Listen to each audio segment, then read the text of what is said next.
જુદા જુદા પ્રકારની ગતિ માટે સ્થાન વિરુદ્ધ સમયના આલેખ, વેગ વિરુદ્ધ સમયના આલેખ અને પ્રવેગ વિરુદ્ધ સમયના આલેખો ભણશું.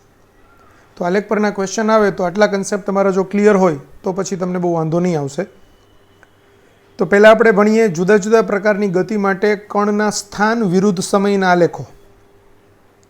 તો આ બધા આલેખો તમારે છે એ નોટમાં ડ્રો કરી અને આ ટેબલ મુજબ જ લખવાના છે અને નોટમાં બરાબર છે નોટ ડાઉન કરવાનું છે. તો પહેલો આલેખ જુઓ. આલેખ શેનો છે તો કે સ્થાન અગેન્સ્ટ સમય. હવે અહીંયા જોઈએ ને આપણે તો આ સ્થાન વિરુદ્ધ સમયના આલેખમાં સીધી લીટી છે. સીધી લીટી શું દર્શાવે તો એવું બતાવે કે સમય છે એ વધી રહ્યો છે ત્યારે સ્થાન વધી નથી રહ્યું. જો સ્થાન છે એ પહેલાં જેટલું મૂલ્ય હતું એટલું જ મૂલ્ય અહીંયા છે, એટલું જ મૂલ્ય અહીંયા છે, એટલું જ મૂલ્ય અહીંયા છે ને એટલું જ મૂલ્ય અહીંયા છે. સ્થાન આમ થઈ રહ્યું હોય ને તો વધી રહ્યું હોય એમ કહેવાય. એટલે કણનું સ્થાન વધી નથી રહ્યું, ત્યાં ને ત્યાં છે. બરાબર. એટલે કણ સ્થિર છે. આનો મેઇન પોઈન્ટ શું છે? કણ સ્થિર છે.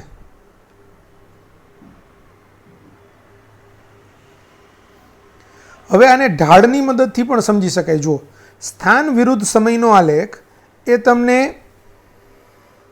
એનો ઢાળ એ વેગ આપે. બરાબર. તો સ્થાનના છેદમાં સમય એટલે વેગ, તો એનો ઢાળ છે એ હંમેશા વાય અક્ષના છેદમાં એક્સ અક્ષ લઈએ તો જે ભૌતિક રાશિ મળતી હોય તે મળે. એટલે સ્થાન વિરુદ્ધ સમયનો આલેખ એ વેગ આપે.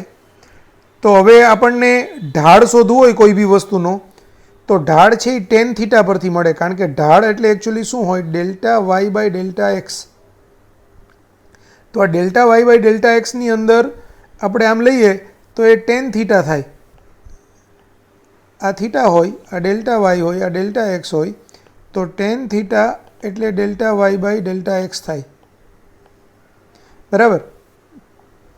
તો અહીંયા ઢાળ છે એ 0 છે કારણ કે થીટા 0 છે. સમયના અક્ષ સાથે આ એની રેખા એને સમાંતર છે એટલે થીટાની વેલ્યુ 0 છે, તો ટેન થીટા બરાબર 0 થશે. એટલે આ આલેખ કણ સ્થિર છે એવું દર્શાવે છે. એનો ઢાળ 0 છે એટલે કે વેગ 0 છે. બરાબર. ત્યાર પછી બીજો આલેખ. હવે બીજા આલેખની અંદર સમય બદલાતો નથી પણ સ્થાન છે તે આમ વધ્યા જ રાખે છે. બરાબર. એટલે થીટાની વેલ્યુ 90 અંશ થાય. હવે થીટાની વેલ્યુ 90 અંશ થાય એનો મતલબ એવો થયો કે ટેન 90 એટલે અનંત.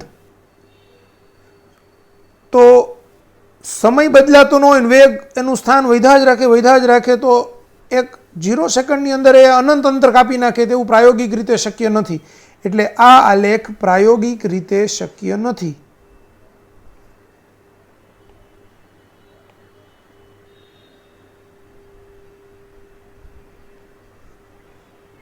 બરાબર.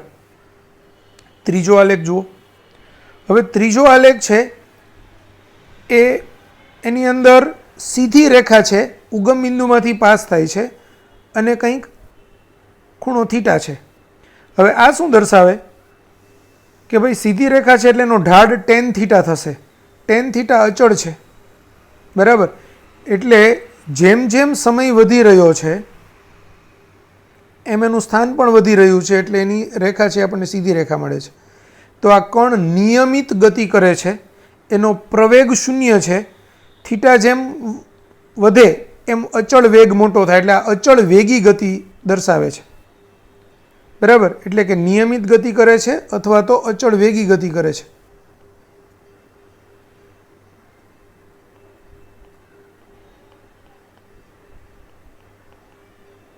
બરાબર. અને એનો પ્રવેગ 0 છે.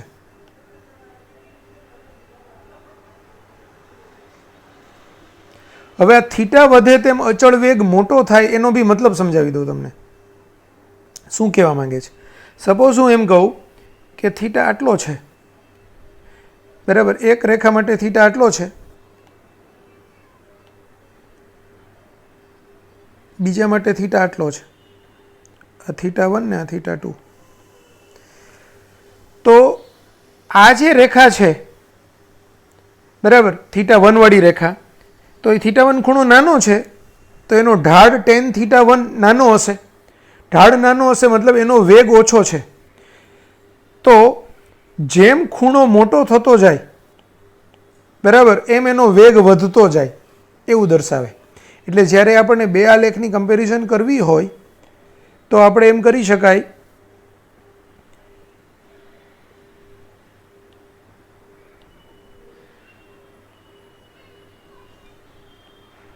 કે ભાઈ એક આલેખ અને આ બીજો આલેખ, આ θ1 ને આ θ2, તો જેનો ખૂણો મોટો એ વેગ વધુ. બરાબર, કારણ કે સ્થાન વિરુદ્ધ સમયના આલેખમાં એનો ઢાળ છે એ વેગનું મૂલ્ય આપે. બરાબર, તો જેનો ખૂણો નાનો એનો વેગ નાનો અને જેનો ખૂણો મોટો એનો વેગ મોટો, આમ આપણે કહી શકાય.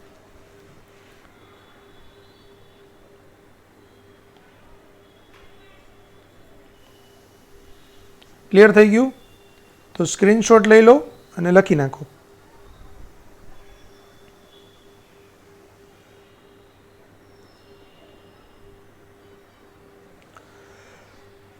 ચોથો આલેખ જુઓ.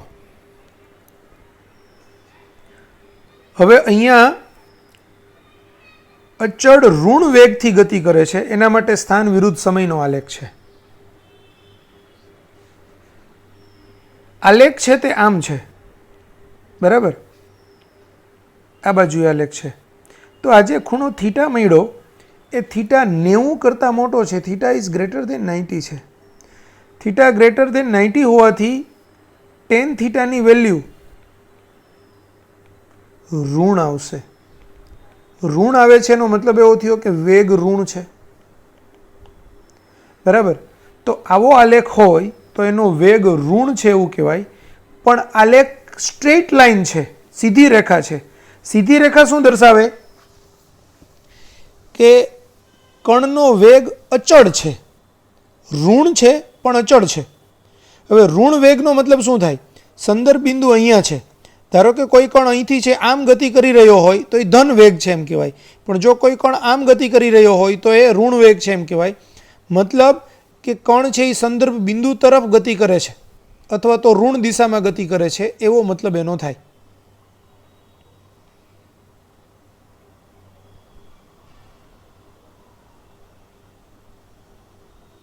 ક્લિયર? હવે એના પછીનો પાંચમો આલેખ જુઓ. અચળ પ્રવેગ માટે સ્થાન વિરુદ્ધ સમયનો આલેખ. હવે સ્થાન વિરુદ્ધ સમયનો આલેખ એ આપણને આમ બતાવ્યો છે. બરાબર, અહીંયા વક્ર છે એ ઉપરની તરફ ખુલતો છે. બરાબર, વક્ર જ્યારે ઉપરની તરફ ખુલતો હોય અને સ્થાન વિરુદ્ધ સમયનો આલેખ હોય એટલે કે હંમેશા આ આલેખ છે એ આમ હોય ગમે તેવી રીતે. બરાબર, અથવા તો આમ હોય. તો આવો આલેખ, ઉપરની તરફ ખુલતો આલેખ પણ વક્ર આલેખ, એ ધન પ્રવેગનું નિર્દેશ કરે છે. એટલે કે કણ પ્રવેગી ગતિ કરે છે. ધન પ્રવેગને પ્રવેગી ગતિ કહેવાય, ઋણ પ્રવેગ હોય તો પ્રતિપ્રવેગી ગતિ કરે છે એમ કહેવાય. તો જ્યારે પણ સ્થાન વિરુદ્ધ સમયનો આલેખ આવો હોય ત્યારે કણ છે એ પ્રવેગી ગતિ કરે છે અને કણનો વેગ સમય સાથે વધી રહ્યો છે. હવે સમય સાથે વધી રહ્યો છે એ કેવી રીતે નક્કી થાય તો સમજો. આપણે એમ વિચારીએ કે અહીંયા બિંદુ લઉં, એક બિંદુ અહીંયા લઉં, એક બિંદુ અહીંયા લઉં. અહીંયા હું સ્પર્શક ડ્રો કરું, અહીંયા હું સ્પર્શક ડ્રો કરું અને અહીંયા હું સ્પર્શક ડ્રો કરું. તો પહેલો જે ખૂણો છે એ θ1 થશે, બીજો જે ખૂણો છે એ θ2 થશે અને ત્રીજો ખૂણો છે એ θ3 થશે. બરાબર, તો પહેલા ખૂણા કરતાં બીજો મોટો છે, બીજા કરતાં ત્રીજો મોટો છે. એનો મતલબ એમ થાય કે જેમ જેમ આપણે આ બાજુએ જઈ રહ્યા છીએ એમ એના સ્પર્શકનો ઢાળ મોટો થતો જાય છે. હવે સ્થાન વિરુદ્ધ સમયના આલેખ જો વક્ર હોય તો એના કોઈ પણ બિંદુએ દોરેલો સ્પર્શક એ તે બિંદુએ કણના વેગનું મૂલ્ય આપે. તો અહીંયા જે વેગ છે એના કરતાં અહીંનો વેગ મોટો છે, અહીંયા કરતાં અહીંનો વેગ મોટો છે. મતલબ એવો થયો કે એ કરતાં બીનો વેગ મોટો છે, બી કરતાં સીનો વેગ મોટો છે. તો જેમ જેમ કણ સમય વધતો જાય છે એમ વેગ મોટો થતો જાય છે, એટલે એ અચળ પ્રવેગી ગતિ થઈ. બરાબર. કણનો વેગ સમય સાથે વધી રહ્યો છે અને કણ પ્રવેગી ગતિ કરે છે. ખ્યાલ આવી ગયો?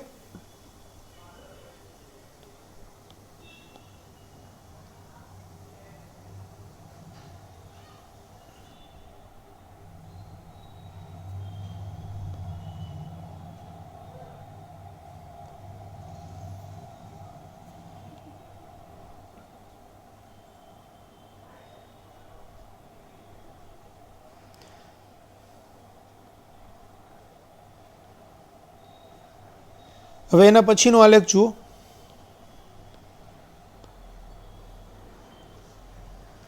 છેલ્લો આલેખ અચળ પ્રતિપ્રવેગ માટે સ્થાન વિરુદ્ધ સમયનો આલેખ. તો અચળ પ્રતિપ્રવેગ હોય તો સમય સાથે કણનો વેગ ઘટી રહ્યો હોવો જોઈએ. હવે ઘટી રહ્યો છે એ કેમ નક્કી થાય સમજો. અહીંયા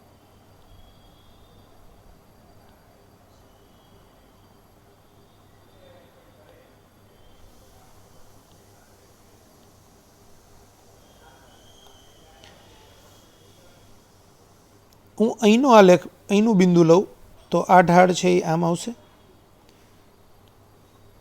અહીંનું બિંદુ લઉં તો એનો ઢાળ આમ આવશે. અહીંનું બિંદુ લઉં તો એનો ઢાળ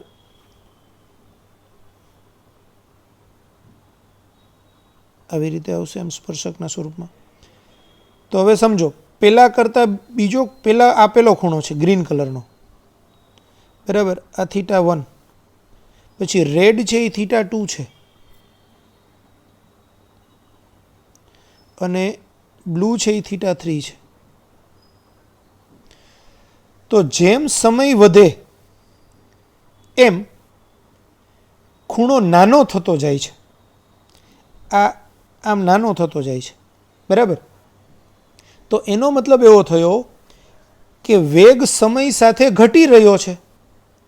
થીટા સતત ઘટે છે, તેથી કણનો વેગ ઘટી રહ્યો છે. હવે વેગ ઘટી રહ્યો હોય એનો મતલબ શું થાય કે કણ પ્રતિપ્રવેગી ગતિ કરે છે. બરાબર. તો આ આલેખ એવું દર્શાવે કે કણ પ્રતિપ્રવેગી ગતિ કરે છે.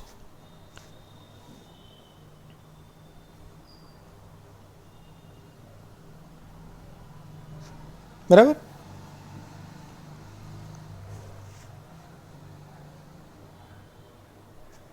સ્ક્રીનશોટ લઈ લો. આગળ નાનો બી લેવો હોય તો લઈ લો.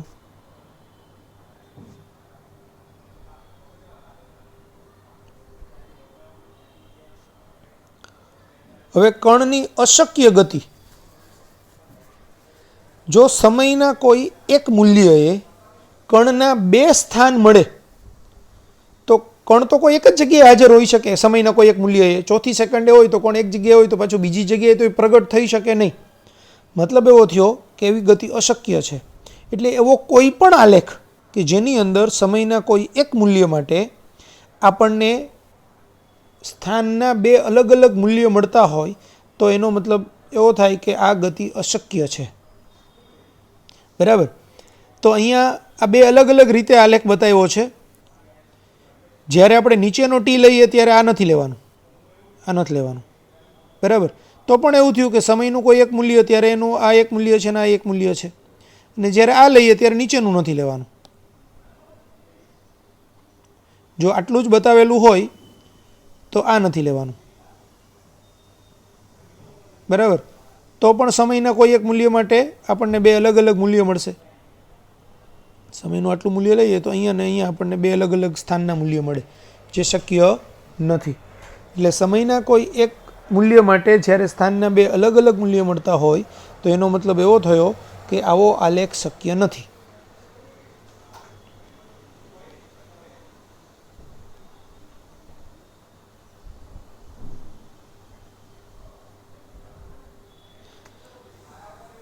હવે જુઓ આઠમો આલેખ.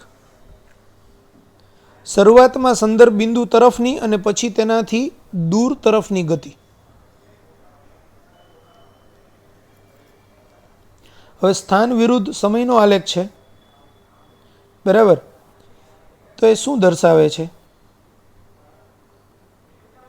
કણનું સ્થાન એ સમય સાથે ઘટી રહ્યું છે. એટલે પહેલાં કણનું સ્થાન અહીંયા હતું,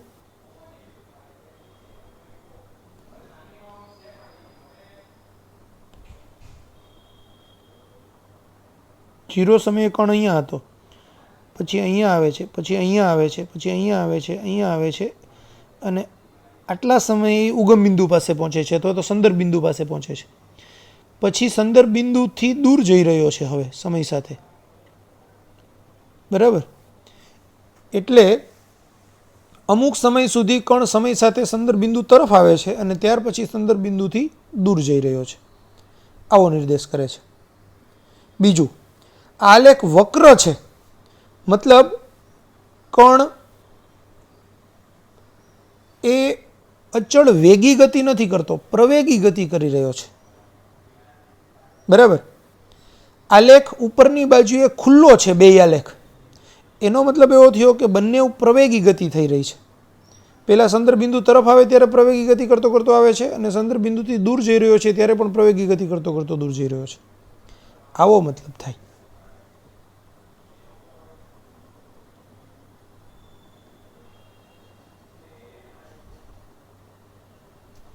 બરાબર. તો સ્ક્રીનશોટ લઈ લો, લખી નાખો. વેગ વિરુદ્ધ સમયના આલેખો.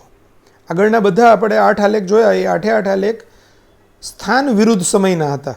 હવે આપણે કોના આલેખ જોઈ રહ્યા છીએ? વેગ વિરુદ્ધ સમયના આલેખ, વી અગેન્સ્ટ ટી, બરાબર.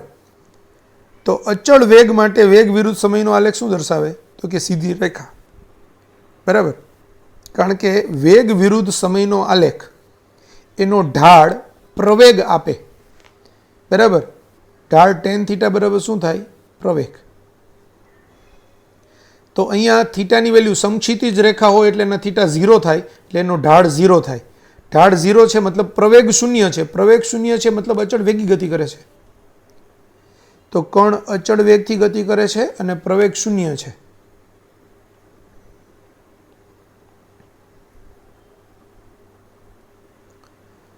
ત્યાર પછી બીજો આલેખ છે વેગ વિરુદ્ધ સમયનો આલેખ.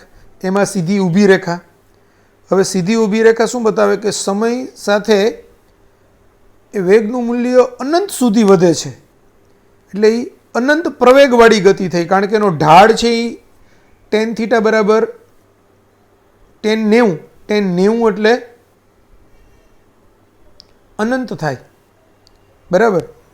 અહીંયા ખોટું લખેલું છે, આ tan 90 degree is equal to infinity.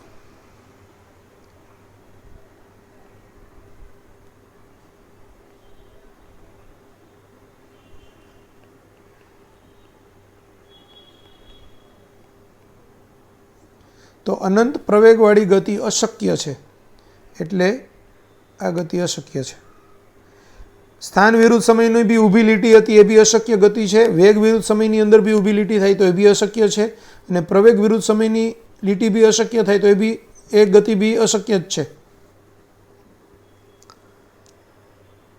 હવે ત્રીજો આલેખ જુઓ. ત્રીજો આલેખ શું દર્શાવે છે? નિયમિત પ્રવેગી ગતિ માટે વેગ વિરુદ્ધ સમયનો આલેખ. તો અહીંયા આ રેખા છે એ થીટા ખૂણો બનાવે છે, એટલે એનો ઢાળ છે એ tan θ થશે, બરાબર. તો પ્રવેગનું મૂલ્ય એ બરાબર tan θ. હવે અહીંયાથી ગતિની શરૂઆત થઈ છે, આ ટપકું કરેલું છે ત્યાંથી. એનો મતલબ એવો થયો કે t બરાબર 0 સમયે વેગનું મૂલ્ય 0 છે, એટલે કે પ્રારંભિક વેગ 0 છે, બરાબર. તો મુક્ત પતન પામતું હોય ત્યારે ગતિ કેવી થાય? તો મુક્ત પતન પામે પદાર્થ, બરાબર, ત્યારે એની અધો દિશાને જો આપણે ધન લઈએ તો એની ગતિનો આલેખ પણ આ v અગેન્સ્ટ t નો આવો જ થાય, જો અધો દિશાને ધન લઈએ તો, બરાબર. કારણ કે પ્રવેગી ગતિ છે અને v બરાબર 0 થી સ્ટાર્ટ થાય છે.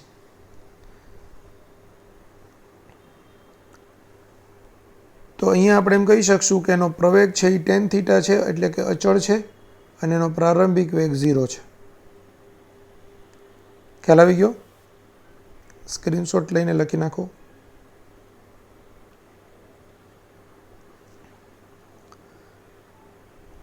નેક્સ્ટ, ચોથો આલેખ, અચળ પ્રતિપ્રવેગી ગતિ માટે વેગ વિરુદ્ધ સમયનો આલેખ.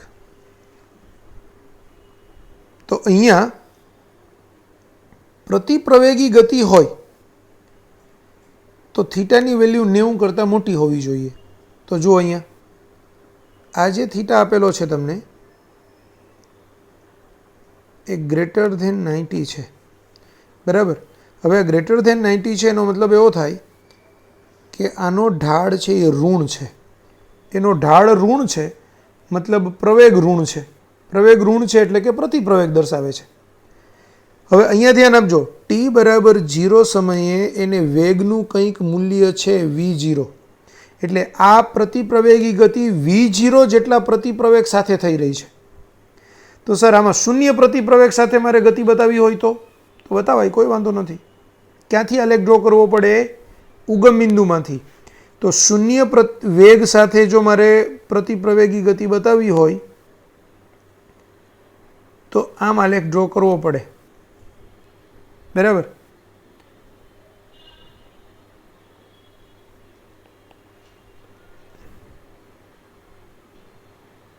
ખ્યાલ આવી ગયો?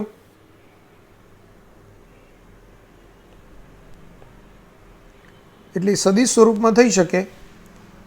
બાકી સામાન્ય રીતે પ્રતિપ્રવેગમાં તો વેગ સમય સાથે ઘટી રહ્યો હોય, તો વેગ સમય સાથે ઘટી રહ્યો હોય એનો અર્થ શું થાય કે કંઈક મૂલ્ય એ વેગને હોય પછી સમય સાથે ઘટે, એટલે એને પ્રારંભિક વેગ અહીંયા બતાવીએ છીએ આપણે કે પ્રારંભિક વેગ છે અને પછી એનું મૂલ્ય ઘટતા ઘટતા 0 થાય છે.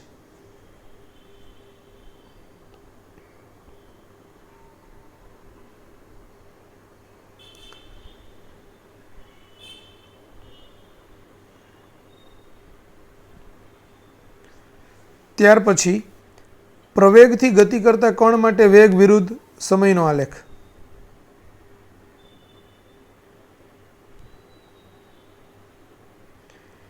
તો અહીંયા વેગ વિરુદ્ધ સમયનો આલેખ છે એ વક્ર છે. વક્ર આલેખ છે એનો મતલબ શું થયો? આગળના આંબળાએ હતો તેમજ કે ભાઈ અહીંયાનો આલેખ તો કે આમ છે, અહીંયા એનો ઢાળ તો આટલો છે, અહીંયા એનો ઢાળ તો આટલો છે, અહીંયા એનો ઢાળ તો આટલો છે. તો સમય સાથે આ ખૂણા વધી રહ્યા છે, મતલબ ઢાળ વધી રહ્યો છે. ઢાળ વધી રહ્યો છે, પણ ઢાળ એટલે શું? પ્રવેગ.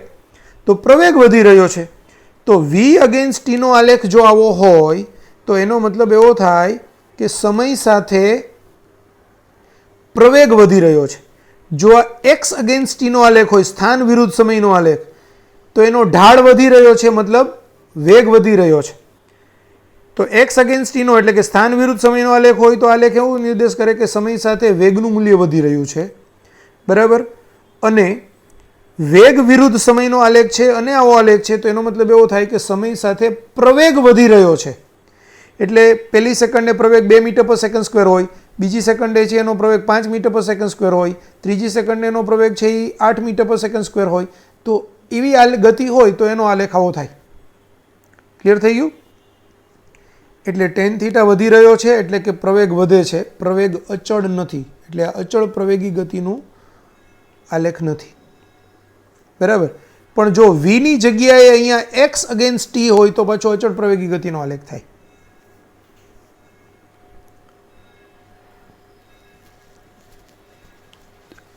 એટલે આ પાંચમો આલેખ બી અનિયમિત પ્રવેગી ગતિનો જ આલેખ છે અને આ અનિયમિત પ્રતિપ્રવેગી ગતિનો આલેખ છે, છઠ્ઠો. તો એની અંદર વેગ એટલે ઢાળ છે એ સમય સાથે, પેલા ઢાળ આટલો હતો, પછી ઢાળ આટલો છે, પછી ઢાળ આટલો છે. તો આ ખૂણાઓ છે ને એ સમય સાથે નાના થઈ રહ્યા છે. સમય સાથે ખૂણા નાના થઈ રહ્યા છે મતલબ ઢાળ નાનો થઈ રહ્યો છે. ઢાળ નાનો થઈ રહ્યો છે મતલબ પ્રવેગ નાનો થઈ રહ્યો છે. તો પ્રવેગ સમય સાથે ઘટી રહ્યો છે. પ્રવેગ સમય સાથે ઘટી રહ્યો છે,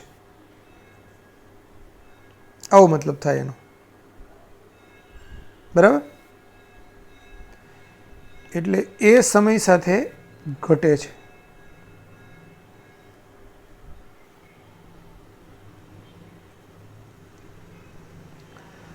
પછી અચળ પ્રવેગી ગતિ હોય પણ એને કંઈક પ્રારંભિક વેગનું મૂલ્ય હોય, તો પ્રારંભિક વેગના મૂલ્ય સાથે જો એ ગતિ કરે તો એનો આલેખ આવો થાય. અહીંયા એને t=0 સમયે કંઈક વેગનું મૂલ્ય v0 છે અને પછી સમય જેમ જેમ વધે છે એમ વેગનું મૂલ્ય વધી રહ્યું છે. તો પ્રવેગ ધન છે, અચળ પ્રવેગ છે અને એનો પ્રારંભિક વેગ v0 છે અને આ v0 પણ ધન છે કારણ કે ઉપરથી આલેખ સ્ટાર્ટ થયો છે. તો આપણે એમ કહી શકાય કે θ=90 હોવાથી અચળ પ્રવેગ છે એ ધન છે અને પ્રારંભિક વેગ v0 પણ ધન છે.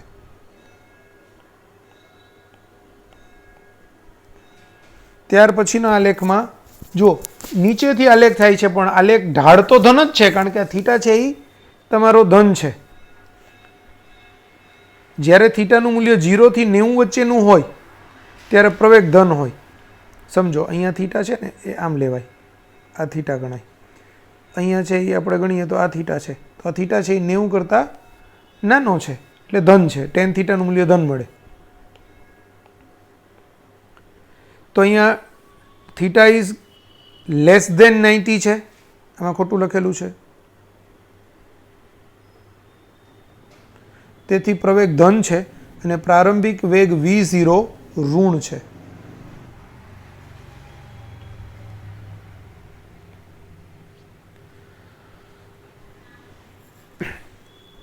અચળ પ્રતિપ્રવેગી ગતિ છે.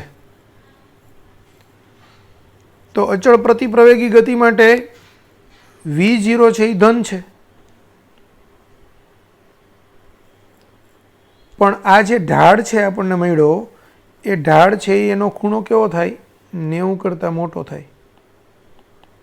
બરાબર, θ=90 છે એટલે પ્રવેગ ઋણ છે પણ એનો પ્રારંભિક વેગ ધન છે. હવે પ્રારંભિક વેગ એ ઋણ હોય ને પ્રવેગ એ ઋણ હોય તો આમ થાય આલેખ v/t નો. તો આ એનો પ્રારંભિક વેગ પણ ઋણ અને પ્રવેગ પણ ઋણ.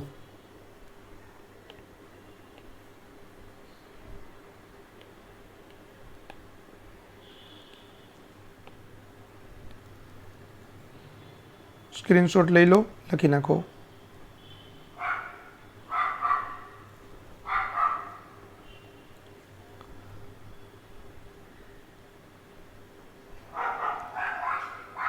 હવે અચળ પ્રતિપ્રવેગી ગતિ માટે, તો અચળ પ્રતિપ્રવેગી ગતિ માટે પણ પ્રારંભિક વેગ 0. જો અહીંયા છે આ પ્રારંભિક વેગ છે, t=0 સમયે વેગનું મૂલ્ય 0. આલેખ છે એ સમક્ષિતિજ રેખા સાથે 90 કરતાં મોટો ખૂણો બનાવે છે. બરાબર, થીટાનું મૂલ્ય >90 છે. તો થીટાનું મૂલ્ય >90 છે મતલબ પ્રતિપ્રવેગ છે અને પ્રારંભિક વેગ t=0 સમયે વેગનું મૂલ્ય પણ 0 છે મતલબ પ્રારંભિક વેગ 0 છે. તો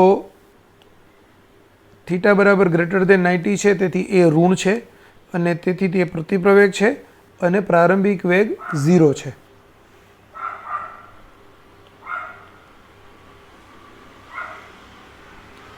ત્યાર પછી અચળ પ્રતિપ્રવેગી ગતિ માટે વેગ વિરુદ્ધ સમયનો આલેખ પણ પ્રારંભિક વેગ પણ ઋણ. તો અહીંયા જુઓ, હમણાં આપણે બતાવ્યું હતું આગળ મેં તમને ડ્રો કરીને કે આ છે તે ઋણ વેગ દર્શાવે છે એટલે પ્રારંભિક વેગ ઋણ છે.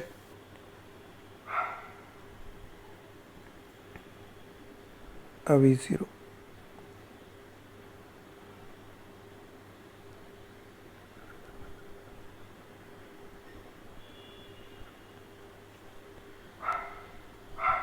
તો અહીં θ=90 હોવાથી પ્રવેગ એ ઋણ છે તેથી પ્રતિપ્રવેગ છે અને પ્રારંભિક વેગ v0 ઋણ છે. આમ લખવાનું છે.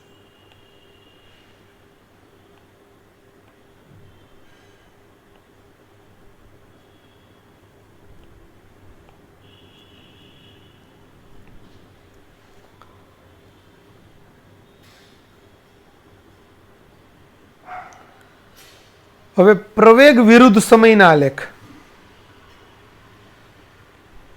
તો અચળ પ્રવેગથી ગતિ કરતા પદાર્થ માટે પ્રવેગ વિરુદ્ધ સમયનો આલેખ. તો અહીંયા જુઓ,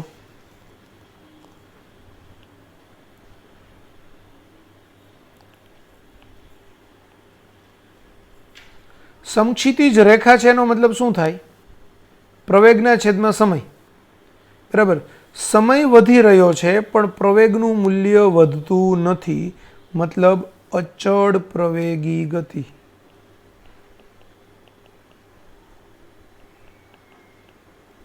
બરાબર. આલેખ AB નીચેનું ક્ષેત્રફળ આપેલા સમયે પદાર્થનો વેગ દર્શાવે છે.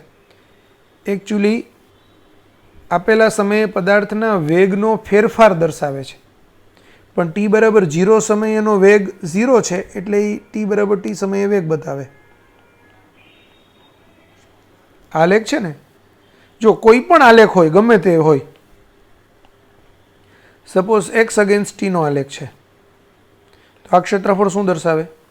તો કે આટલા સમયની અંદર એનો ઝડપ દર્શાવે. બરાબર. v અગેન્સ્ટ t નો આલેખ શું, એના અંદરનું ક્ષેત્રફળ છે એ શું દર્શાવે?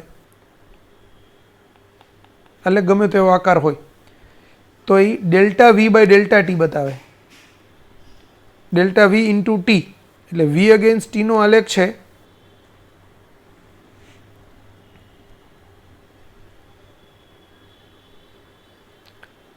તો આલેખનું ક્ષેત્રફળ v અગેન્સ્ટ t એટલે vt, તો એ કાપેલું અંતર દર્શાવશે. અને x અગેન્સ્ટ t નું આલેખનું ક્ષેત્રફળ કંઈ નહીં બતાવે, સોરી. v અગેન્સ્ટ t ના આલેખનું ક્ષેત્રફળ છે એ અંતર બતાવશે, અને a અગેન્સ્ટ t ના આલેખનું ક્ષેત્રફળ વેગમાં ફેરફાર બતાવશે.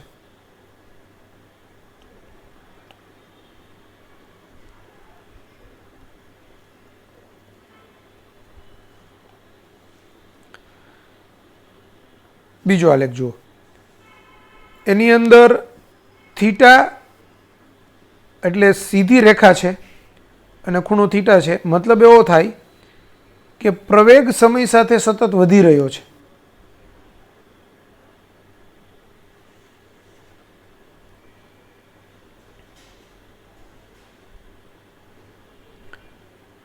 તો આ આલેખ પ્રવેગ સમય સાથે વધી રહ્યો છે, અને OA આલેખ એ સમય સાથે આંતરેલો ખૂણો થીટા ઇઝ લેસ દેન 90 હોય ત્યારે સમય અક્ષ અને OA આલેખની નીચે ઘેરાયેલ ક્ષેત્રફળ એ વેગનો ફેરફાર દર્શાવે છે.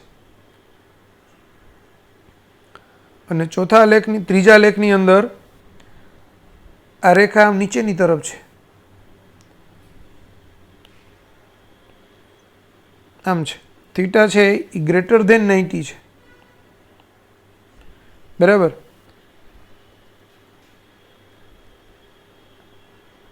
એટલે પ્રવેગનું મૂલ્ય સમય સાથે ઘટી રહ્યું છે અને અહીંયા છે એ 0 થાય છે. આવો આલેખ દર્શાવે. સમયે અક્ષ સાથે આલેખે ઘેરેલું ક્ષેત્રફળ એ મહત્તમ વેગનું મૂલ્ય આપે છે.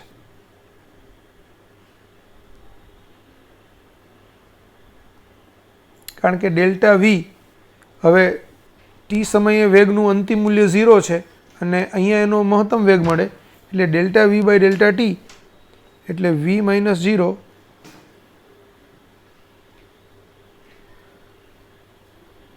તો વેગનો ફેરફારમાં એ v માઇનસ 0 એટલે v જ થાય, એટલે એ મહત્તમ વેગ આપણને મળે. તો આવો આલેખ હોય ત્યારે જે ઘેરાયેલું ક્ષેત્રફળ છે એ મહત્તમ વેગનું મૂલ્ય આપે. આવો આલેખ હોય ત્યારે કોઈ પણ બે સમયના મૂલ્ય માટે ઘેરાયેલું, સપોઝ અહીંયા આપણે સમયનું મૂલ્ય અહીંયા લઈએ તો આની વચ્ચે ઘેરાયેલું ક્ષેત્રફળ છે આ બે વચ્ચેનો વેગનો ફેરફાર આપે.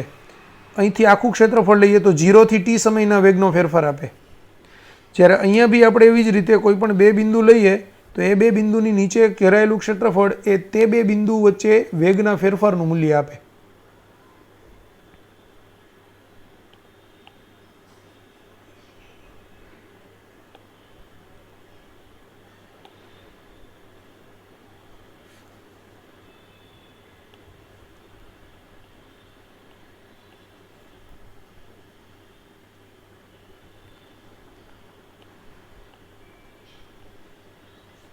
લખી નાખો.